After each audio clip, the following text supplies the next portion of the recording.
I definitely don't claim to be a professional, but if you don't know what you're doing, don't try this at home. What's up, everybody? Welcome back to Random Projects with Danger. This is episode 2. So if you haven't watched episode 1, make sure you go back and watch the first episode. And if you have watched episode 1, let's go. This is the padding that goes on the inside of the cart. It's junk, so I'm going to make some new wood to send to the upholstery, aka Mom's house. That's where these pads go, right on the inside of each where the doors would be. I made a filler panel down there that's going to get upholstered as well. And those are the old ones, and I made 2 new ones over here to get upholstered.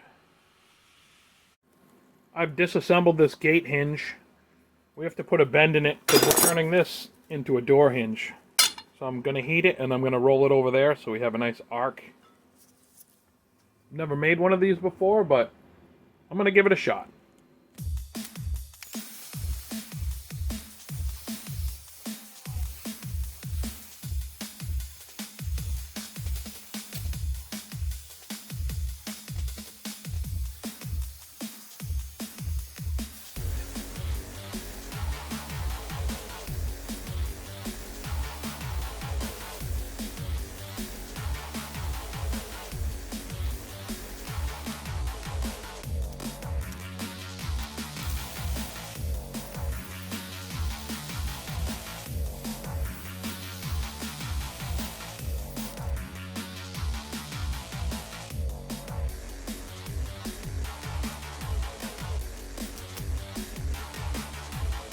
That was hot.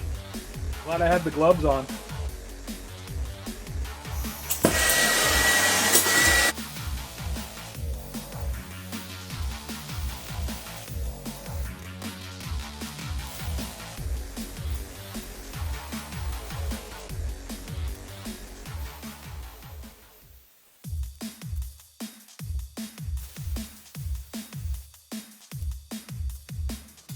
I think I like that.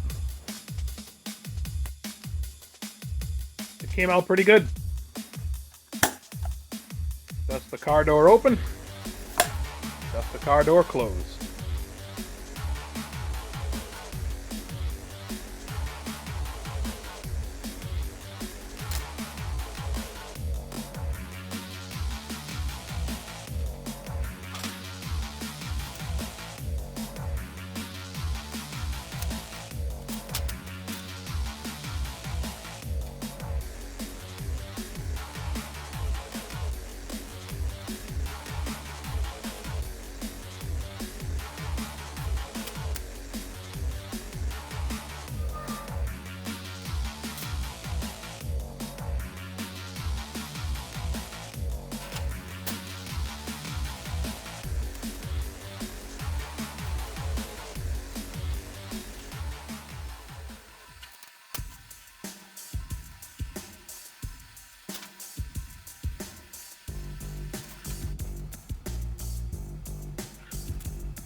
As you can see, I just drew out where the door is going to be. I have to cut those lines. And the hinge, as you can see, is going to go inside there.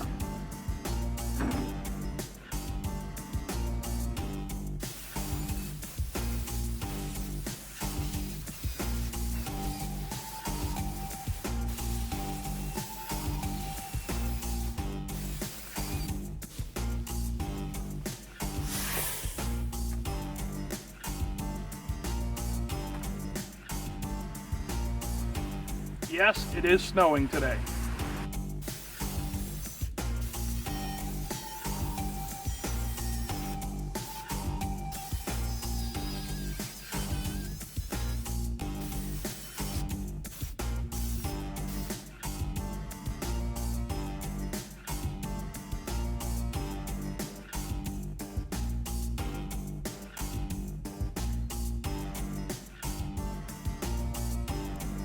The door is all cut. Plenty of rigidity up here in the front because that's a solid piece. But back here, we're going to have to do some reinforcing because that moves. Not a good thing.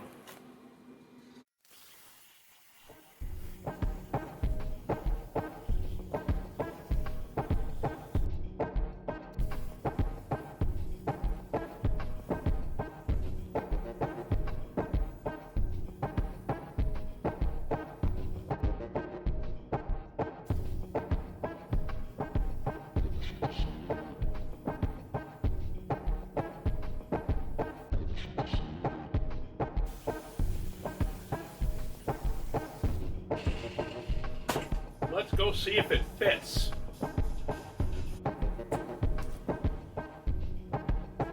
We're going to weld it on at the bottom there. And then when it gets to the top, we're going to drill and bolt. It'll give that rigidity. Since there's really not a lot of room to play with here, I mean, we want to get the bolt close to the center as possible. So what I did was I clearanced for the nut to sink in just a little bit. That way we can weld the nut on and put the screw down through the top. I realized that I needed to change the angle of the bolt, so I just had to grind out a little bit more there because the bolt, in order to sit flush, has to be at an angle. And what I originally did was put it straight in. Time to weld it. Tack welded into place.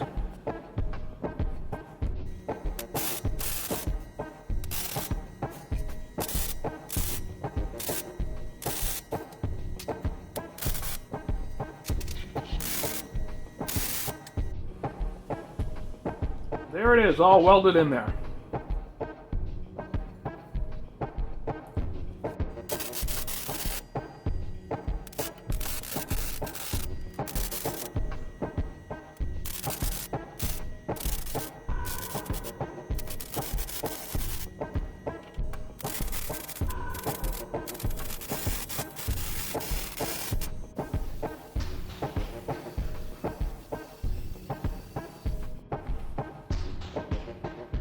There it is, bolted to the inside,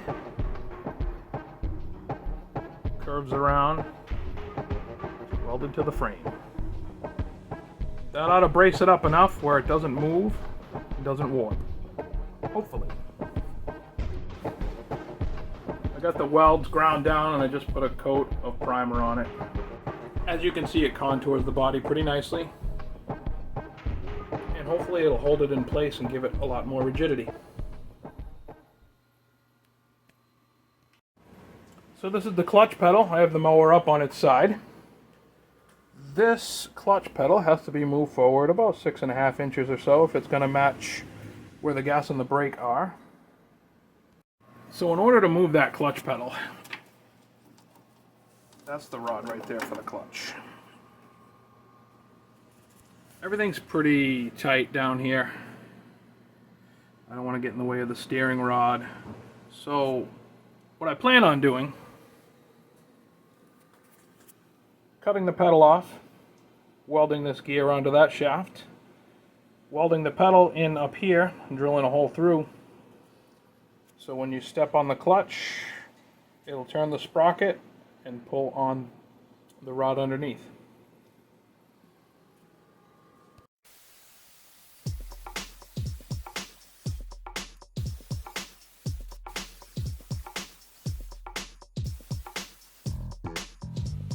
As you can see, that clutch actuating rod starts to bend in that direction. So when I put the gear on, it's pretty tilted. That's why I'm going to end up welding it on. So I'm going to grind up as much as I can in order to get this gear to sit flush and weld it on. I did enough grinding, I was able to get that gear to sit flush. Now it's time to weld it in.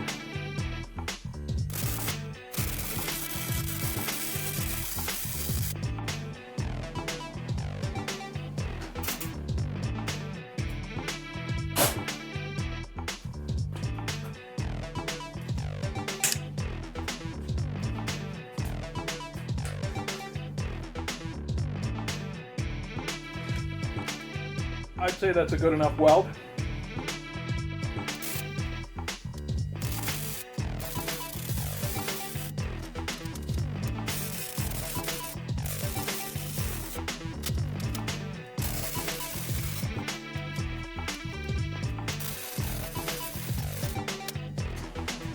You get a nice full weld all the way around.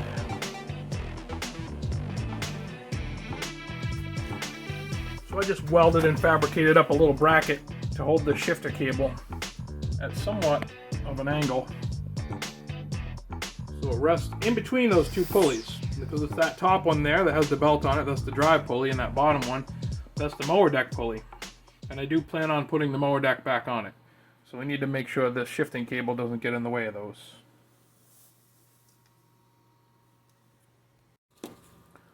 So as you know, I cut the clutch pedal off, and then I welded this piece of 5/8 onto it, because I cut it right here. And then I had to weld this piece on. We're going to move this forward. I believe it's about 6 inches. So I got 2 sprockets and a piece of chain. We're going to drill a hole here.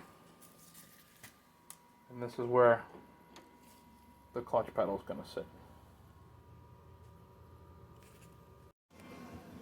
I got the hole all scribed and marked. Use the old eyeball 5000 to center the hole. Time to drill.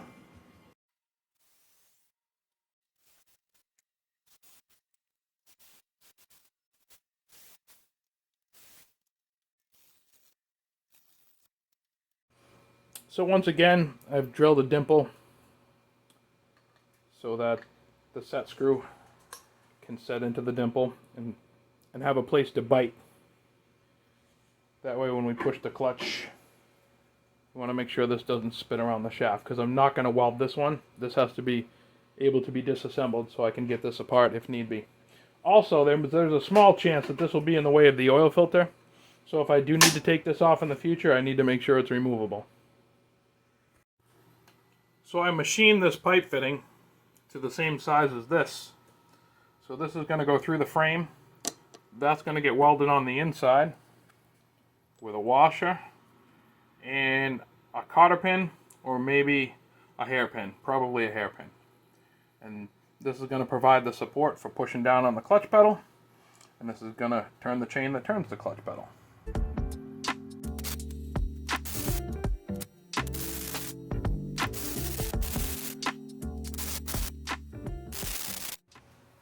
And we have clutch.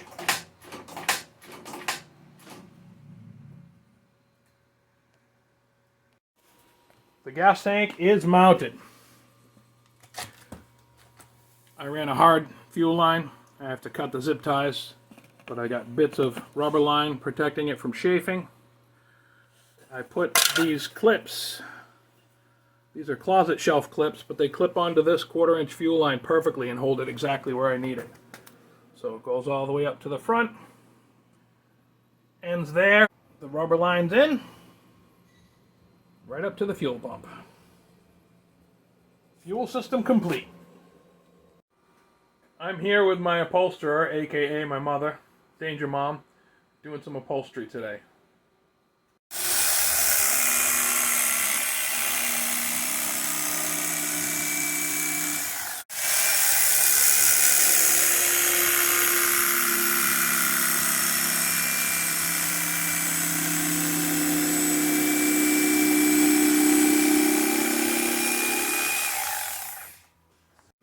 Just taking the old electric knife and 45ing the edges here to give it a little bit of a bevel, so when we wrap it with the fabric, we don't have sharp edges.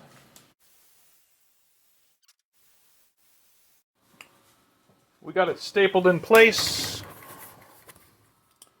That's going to be the panel that goes on the steering column, right there. Now let's see if we can get these corners done. Alright, I'm using enough staples, I think, on the corners, but those corners are beautiful. Very, very pleased with that. Now if I could just match the other two, we'll be in good shape.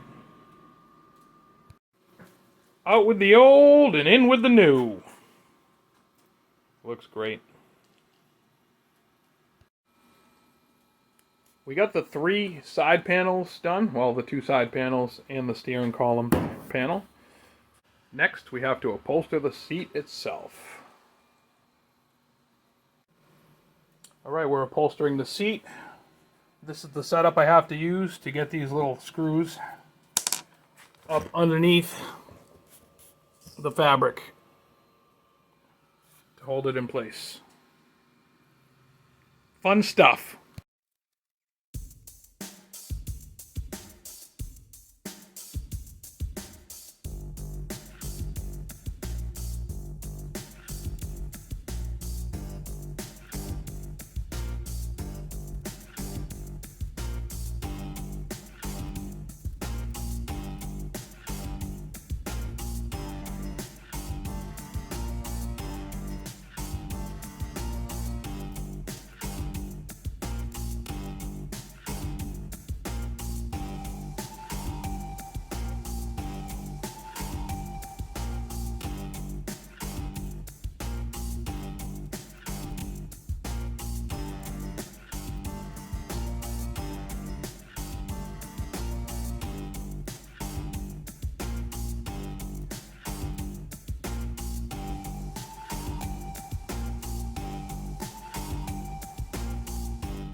All the pieces are done.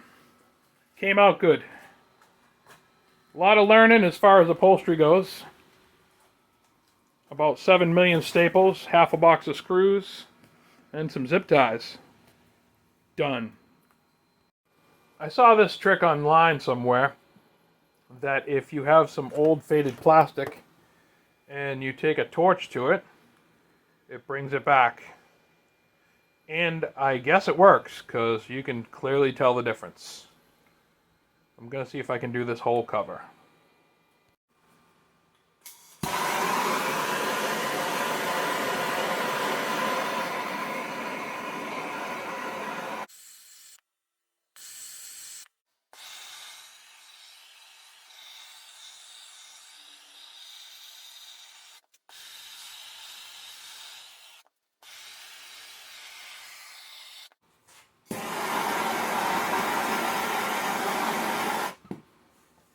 By the way, right here, fuel pump.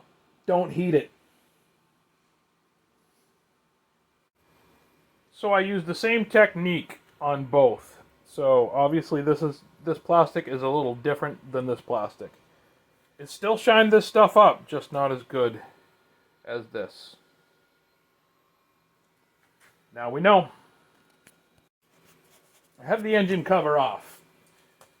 I plan on running a tachometer on this engine.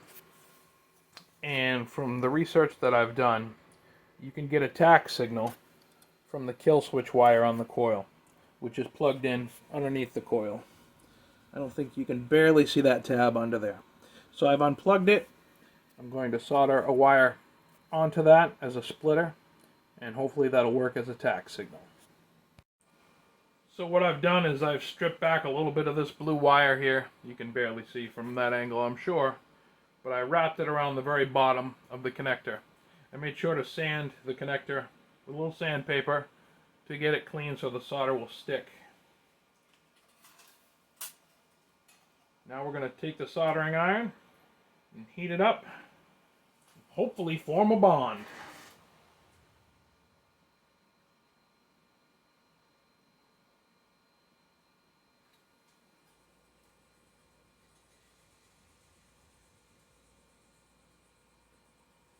You want to get the connector hot enough to accept the solder. So it might take a minute.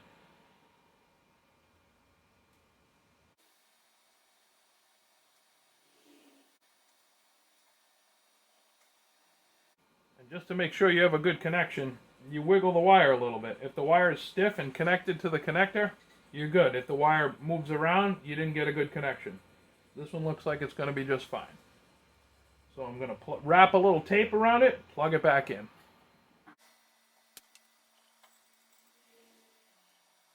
I just like to wrap just a little bit of tape on the exposed wire just in case, because the way these coils work, if this wire gets grounded out to any metal, it stops the coil from sparking. That's how you shut the engine off. So I just wanted to wrap a little bit of tape on there.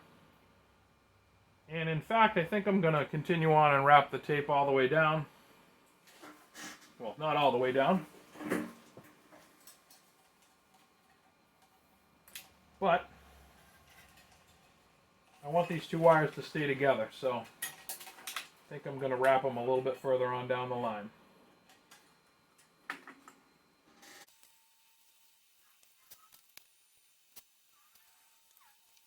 There, that'll keep it protected. Now I can plug it back in.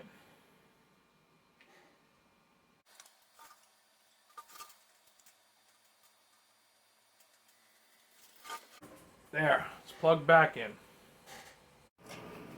Wiring can be very confusing for a lot of people. And I totally understand that, because there's a lot of wires to deal with.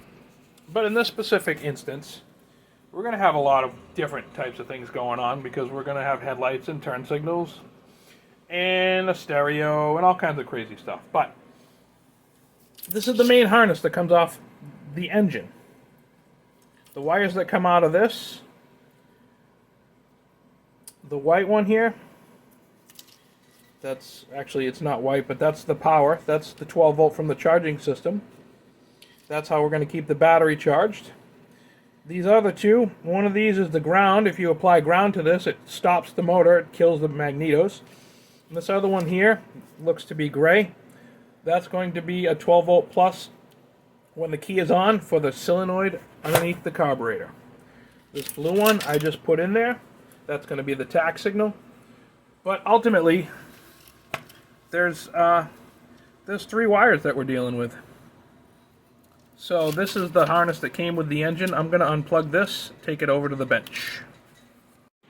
Before I unplug it and take it over to the bench, I want to see what's going on here. So these wires right here, the gray one and the black one, once they go through the harness, it looks like it comes out to a blue and red.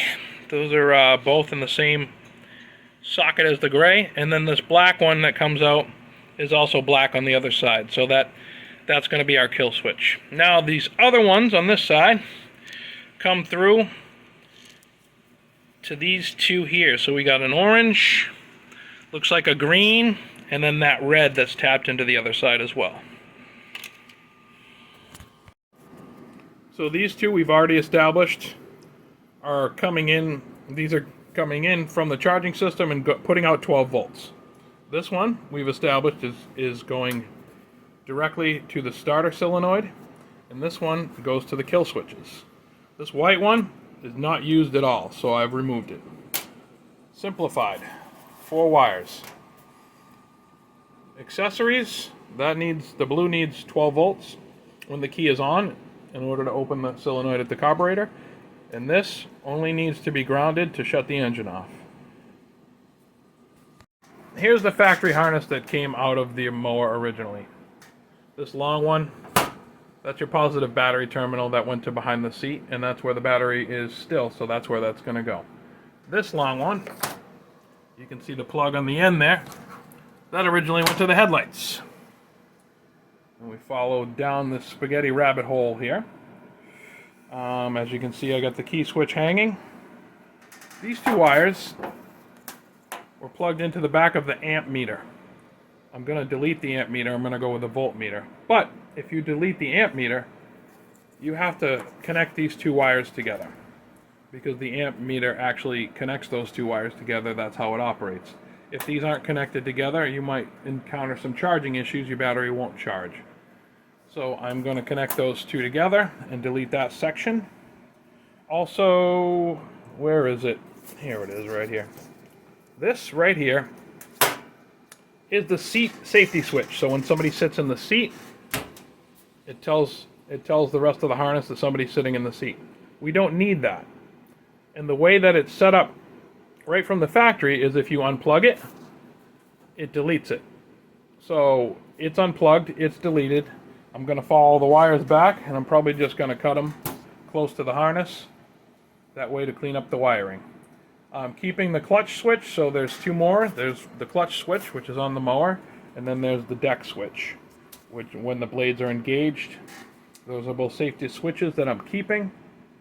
So I'm going to cut those two harnesses off and clean that up. Okay, here is the seat switch. I'm going to follow that up to the harness here. Delete. Gone. And where I cut those wires, I'm just going to wrap them with a little black tape. I'm going to cut one slightly shorter than the other so they don't ever get to touch. And I'm just going to wrap that with some electrical tape. If I ever wanted to put that back, I could solder them back on, or I could use crimp connectors. But hopefully I'm not really going to be needing the seat switch, hopefully. That's that. Now, the amp meter comes out of the harness right here. Like I said, these two wires plugged in to the amp meter. Let me just show you that. So these two wires plug directly into the back of the amp meter. That's it. But like I said, the current flows through the amp meter. It doesn't end there. With a voltmeter, you would need a positive and a negative to tell you the volts. With the amp meter, you need the positive to run through. So the positive comes in and then the positive comes out, and that's how the amp meter works. So because we're deleting this, we can cut this off right at the harness, but we have to make sure that they're connected together. So what I'm going to do is I'm going to cut them right here. I'm going to strip them down. I'm going to solder them together. I don't know if this is a necessary step or not, but it's always good practice when you're removing an ammeter to connect the two wires together. This may be wired up underneath all this looming in a way that it doesn't matter, but I don't want to be chasing electrical gremlins later on, so I'm just going to do it now.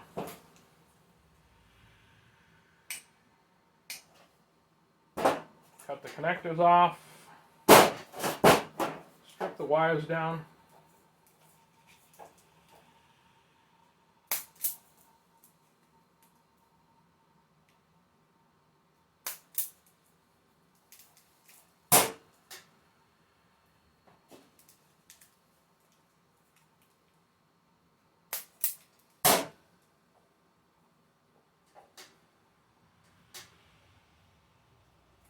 Twist them together.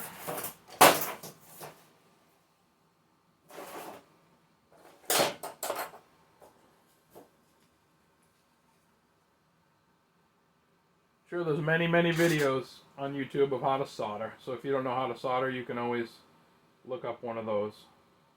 But it's fairly straightforward. You get some flux cord solder, rosin core.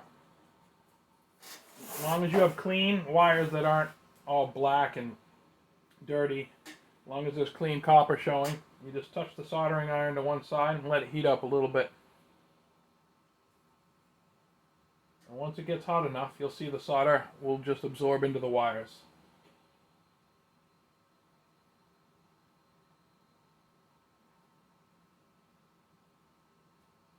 which is what it's doing now.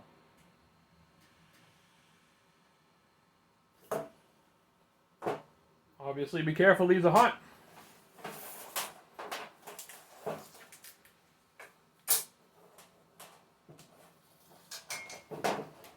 But as you can kind of see, if I get the camera angle right, the solder is absorbed into the wires. They're never coming apart unless we apply some serious force. But there is 12 volts running through this, so we want to make sure that we tape it up good. Or you can crimp a connector over the end of it, which is probably not a bad idea, and put it inside the wire harness. Some of you may be saying, well, why did you bother soldering it if you're just going to crimp a connector on it? And I hear you. I really do. But I know that that won't fail because it's soldered together. The connector is just providing me some insulation and protection so this doesn't ground out accidentally. And if I ever need 12 volts in the future, which I might because I'm not done wiring yet, I know I got a 12 volt source ready to go right here. I'm just going to tuck this inside the wire loom and move on.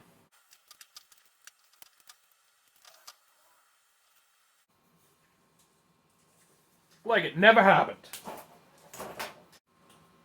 So remember earlier when I deleted the seat switch,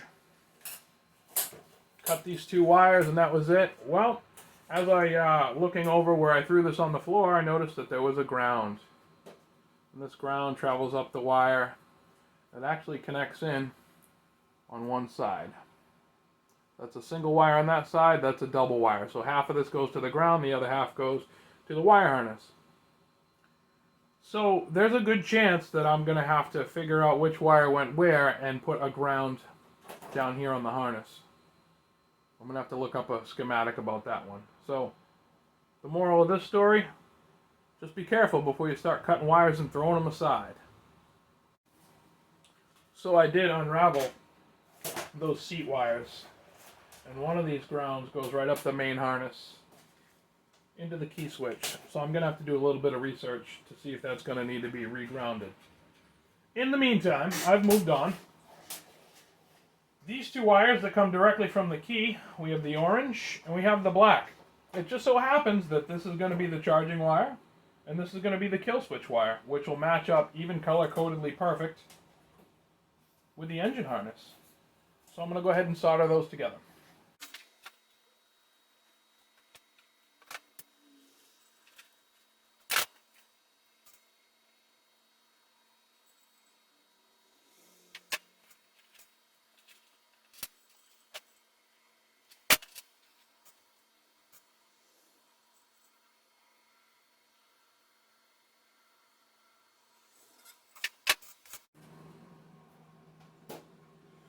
Alright, those are now soldered together.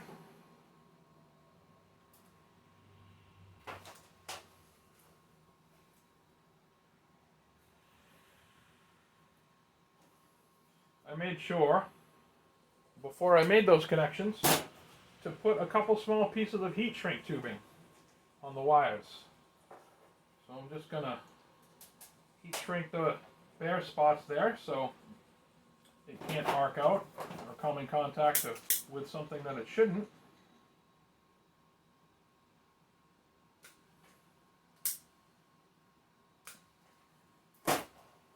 One.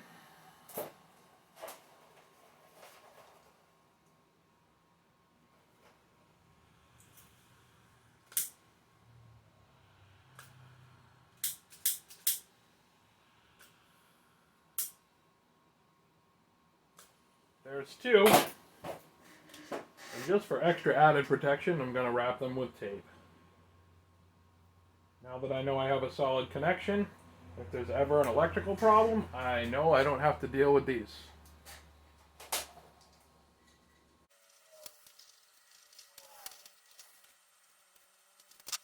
Good to go. Now we have to get 12 volts to go to the carburetor solenoid. And this is actually an extra power wire coming off the alternator, so we can use this.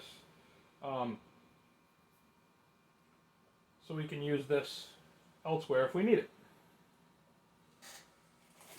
you don't want to hook alternator power up to the carburetor bowl directly. When the engine's running, it'll work fine, but before the engine starts, if there's no voltage here, it won't allow the fuel in. So you need a battery connection here to give power to the solenoid. So I just looked up the wiring diagram, and it does show that this should be connected to ground. So I am going to put the ground loop back on it. I may not use this loop, I may use a fresher, cleaner one, but I'm going to put it back on just so I know that this has to be grounded.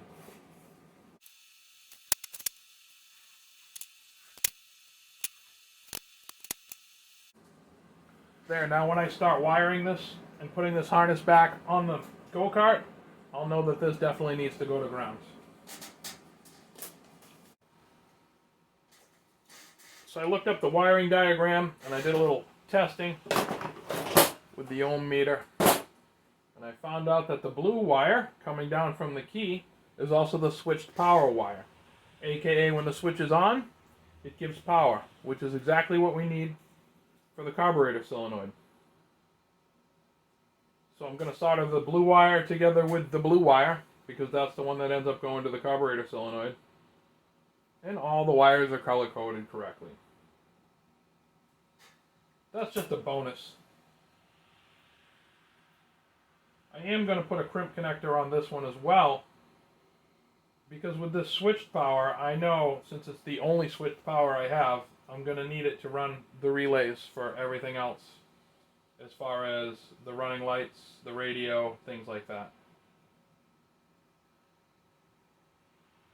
So we'll get a good solder connection, and then we'll put a crimp connector on it, so we can use it later.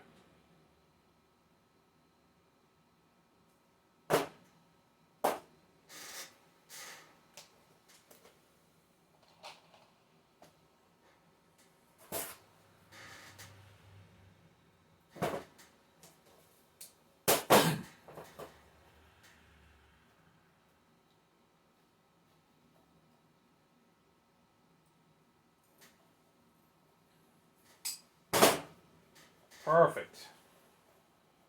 And of course I'm going to wrap just a little bit of tape around the bottom to keep it together.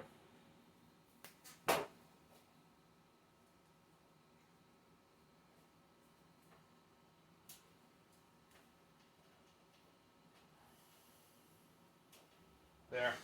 Now I can use this switched power to run the relays.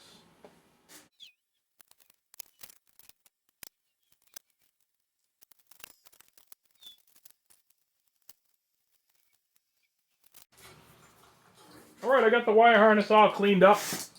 This is going to go from the starter. The solenoid is going to mount on the frame. And then this long cable is going to go back behind the seat to the battery.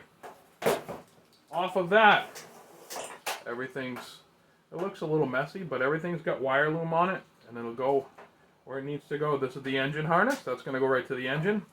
There's our two wires. We got the blue one, which is our switched power that we're going to need to run the relays. And this one with the red connector on it comes directly from the alternator, so that can run probably the parking lights. This right here, that's going to plug into the floor with a clutch switch. The other end of that, for the mower deck when that's engaged. This one right here goes out front for the headlights, and this one goes up to the dash for the key switch. And that's pretty much it in a nutshell.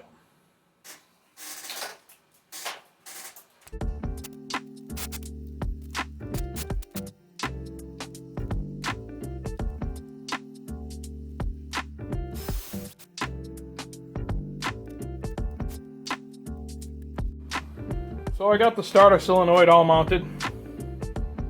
I did have to ground that wire that goes to the key, so we ended up cutting that off and putting a new ring terminal on it right there.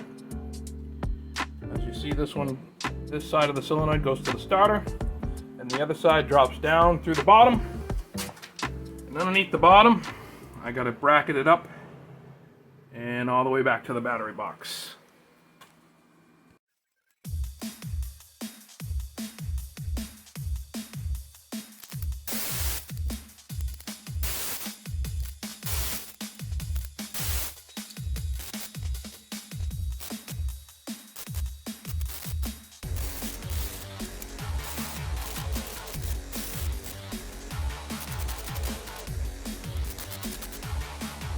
I'm working on now, this is actually going to be a footrest, so you can rest the heel of your foot while you're driving.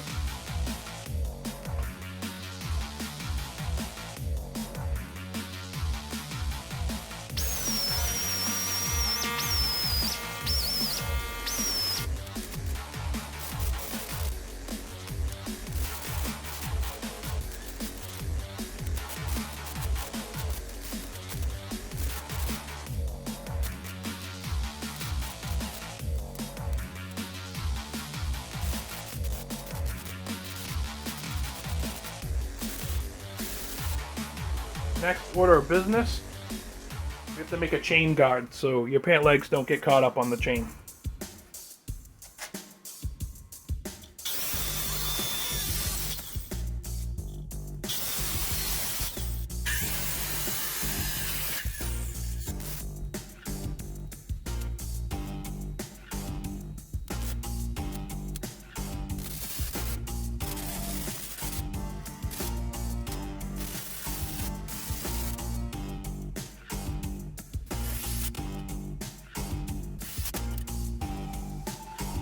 Now we have a nice little chain guard.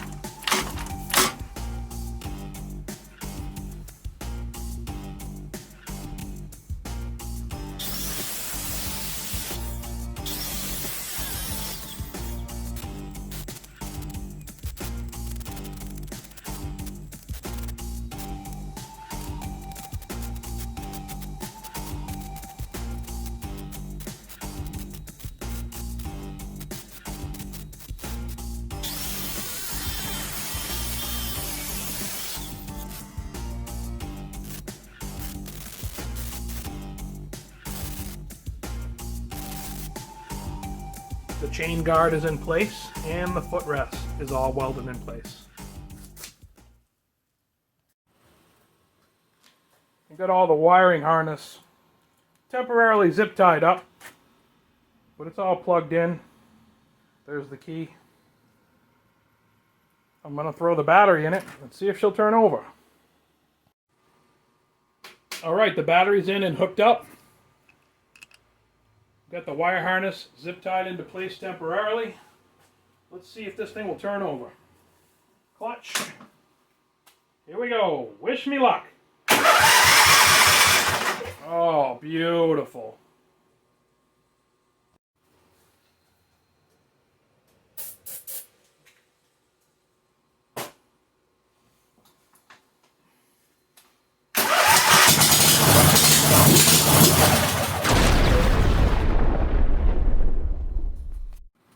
Working on mounting the brake light switch. So there it is. As you can see, I've already made a bracket for it.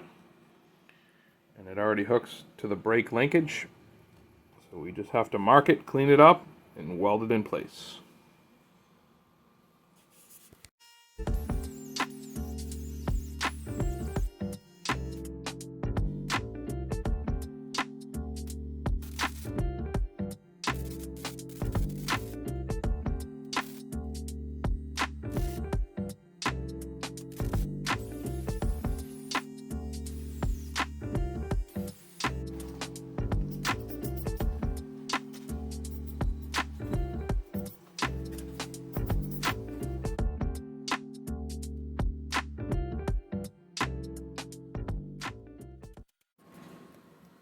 So there it is, all mounted up.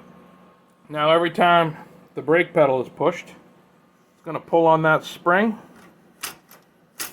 and activate the switch.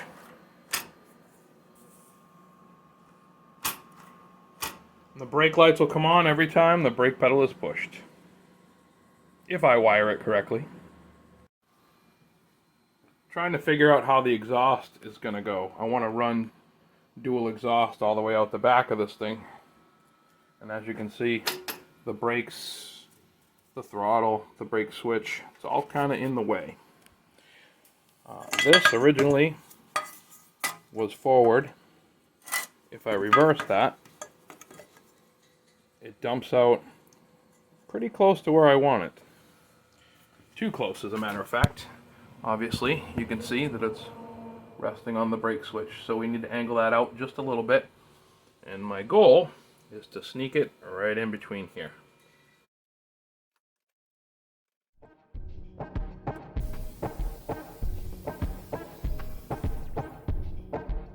hard to get in there with the whiz wheel, so we're going to use the portable bandsaw.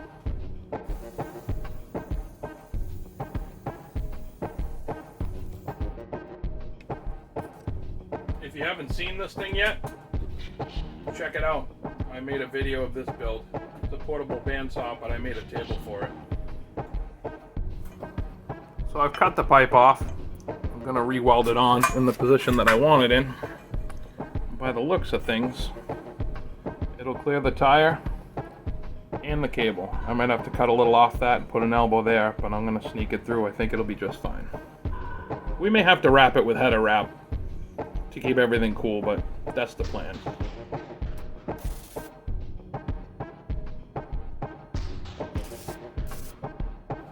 Alright, she's all tacked in place.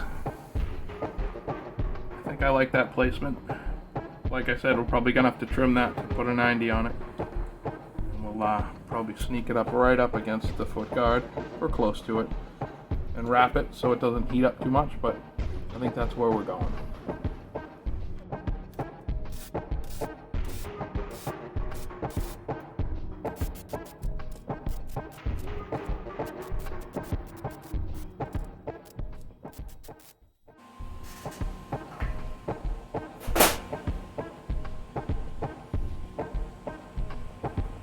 Got a good bead all the way around it.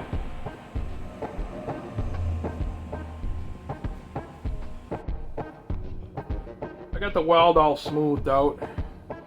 I'm gonna give it a coat of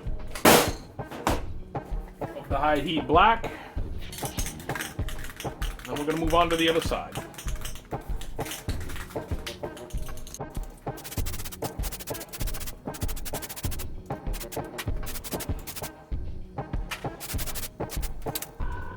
So I thought the driver's side was going to be a little easier, but it's not, because the clutch, can't do it with one hand holding the exhaust, but trust me, the clutch pedal is going to hit that.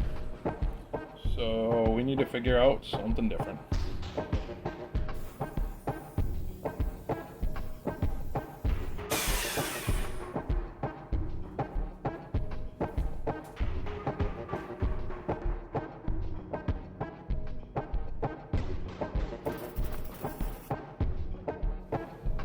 Since I'm working on the exhaust today, it's only appropriate that the mandrel bent tubing would show up. So that's a good thing. The old Amazon.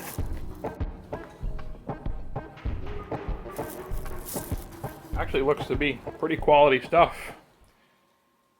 I got 1.25 inches because I couldn't find 1 inch, because that's what this stuff is. This is 1 inch. But this 1.25 inches, by the looks of things, is going to slip right over it. Can't really see in there because the tire's in the way, but that's what it looks like. Win!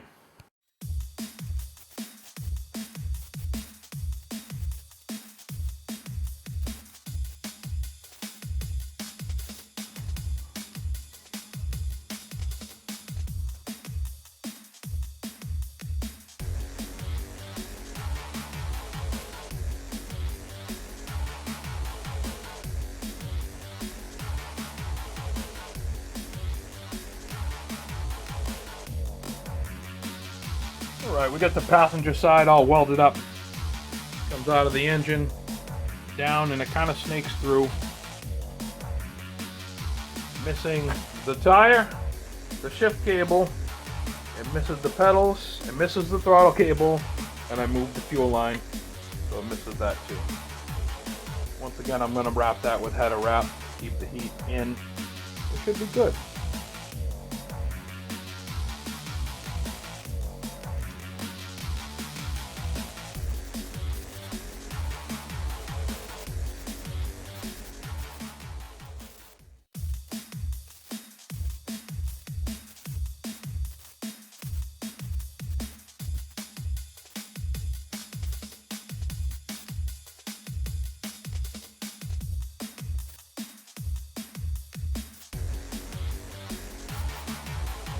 That's going to be a fun gap to fill.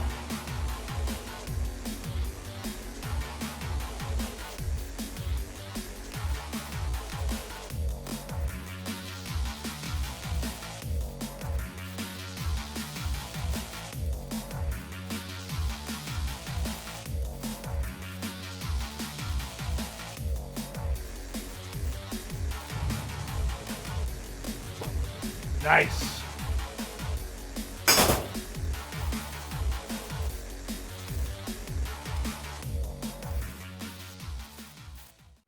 Okay, you got the driver's side exhaust all fabbed up.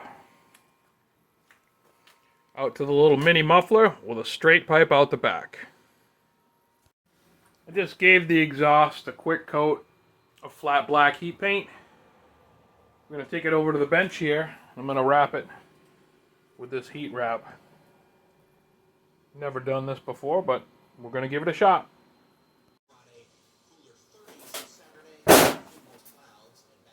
Ow! I guess we'll put some gloves on for that.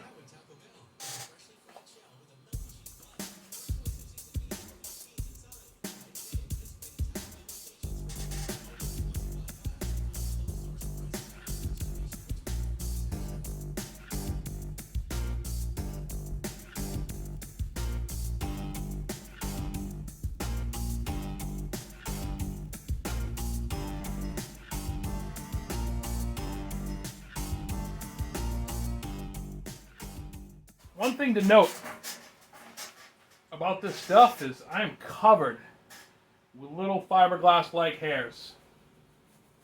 They actually jabbed into my hand, so make sure you're wearing protection, gloves, etc., etc. I'm going to try and figure out how to use these metal zip ties because the plastic ones won't hold up. And if you didn't know that the plastic ones won't hold up, don't touch any exhaust.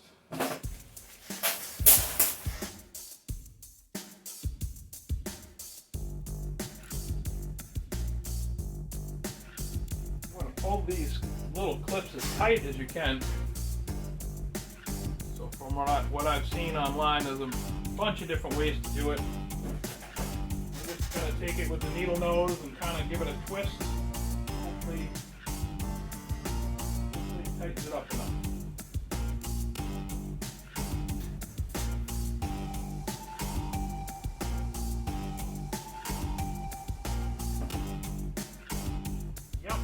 That did it. I like that.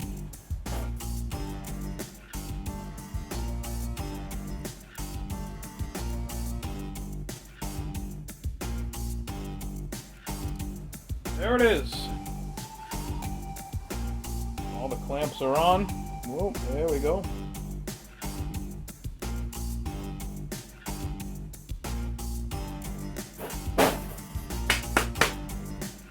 There it is, all finished. All wrapped with header wrap. The exhaust is hanging. The tip is bolted on.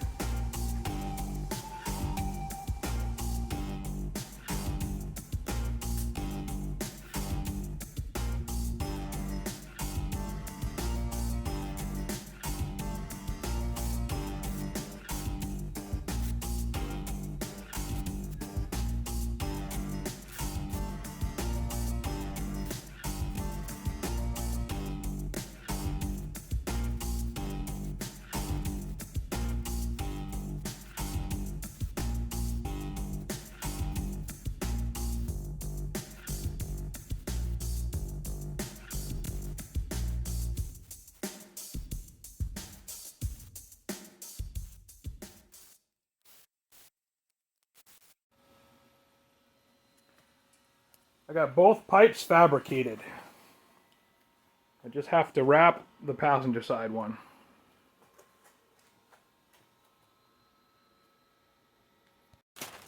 Always wear your PPE when you got to wrap the header wrap because that stuff is nasty. So I'm all suited up. We're going to get this going.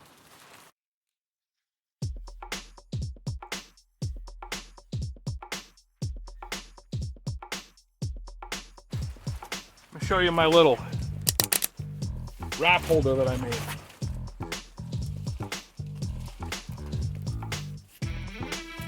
Makes it a lot easier so I can do this.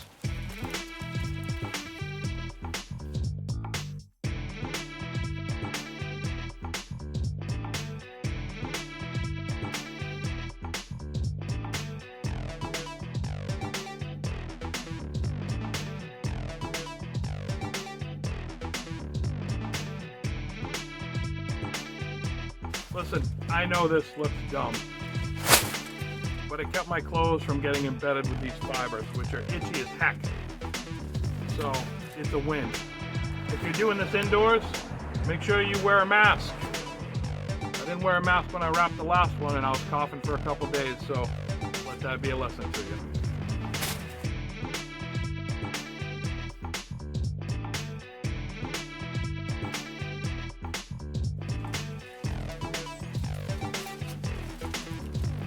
So I sharpened up a piece of stainless steel welding wire. Come on, focus, we got this. You know. Anyways, these metal zip ties, there's a little ball bearing right inside there. So when I pull on the zip tie in, I insert the tool here and push on the ball bearing. That way when I pull on the metal strap and push on the ball bearing, it gives a nice tight fit. Thanks YouTube, I learned that from someone else's channel.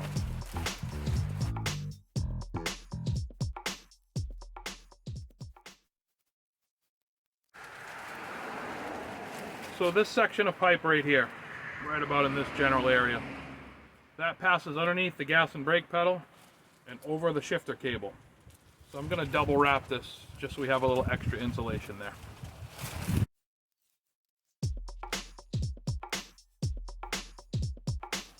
All done, double wrapped in this section right here. Should be good to go. Put it back on.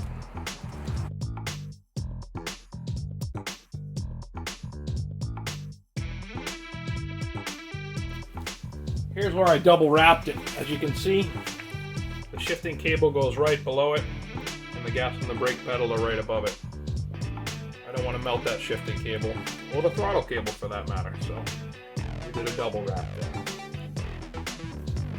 I got the tailpipes all mounted, I measured. They may not look like it on camera, but they are exactly level. Probably going to make some out of stainless to replace those anyways, or at least cover them. But as you can see, both exhaust pipes are on and wrapped.